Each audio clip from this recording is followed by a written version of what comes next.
Hi, Tim Blanchett with Divorce661.com, and today I wanted to talk to you about an issue and a question that a lot of people have and that it keeps coming up. So I want to do another video and maybe hit it from a different angle so maybe it makes more sense.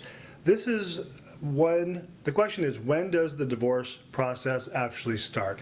Many people feel that the divorce process starts when they file their paperwork. You fill out the forms, you take it down to court, the clerk stamps it, you have these conformed stamped copies, and you think, great, I've started my divorce, and in 6 months I'll be done.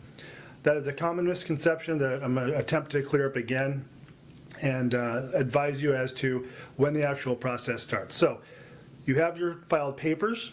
The divorce process officially starts, that 6-month waiting period starts when you serve your spouse. This can be doing it by mail and notice of acknowledgement of receipt, or when you have someone personally serve your spouse. That is the official kickoff of the divorce process. Now, there are several things that hinge off of that service date, that 6-month window, or that start date when your spouse is served. For instance, if you're going to do a default filing, meaning the other party is not going to respond the 30 days, look at your summons if you're wondering what I'm talking about. It says the other party has 30 days. That 30 days is after your spouse is served. So it's not after the date you file, it's after your spouse is served. So you cannot file the default until your spouse is served.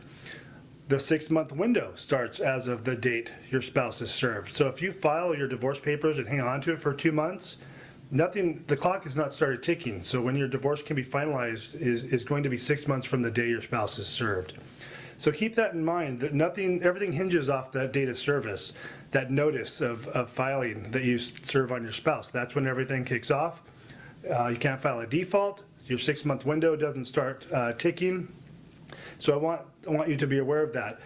Keep in mind, though, that if you don't if you don't serve your papers, and this is kind of something that started this year, the middle of this year of 2013, once you file, you're going to want to serve your spouse within 60 days, or you can anticipate the court setting a hearing. You're going to receive a notice in the mail that says, hey, you filed for divorce, you haven't served your spouse, you need to do so by this date, or we're going to dismiss the case. So I just wanted to throw that in as a added bonus to this video. Again, this is Tim Blankenship with Divorce661.com.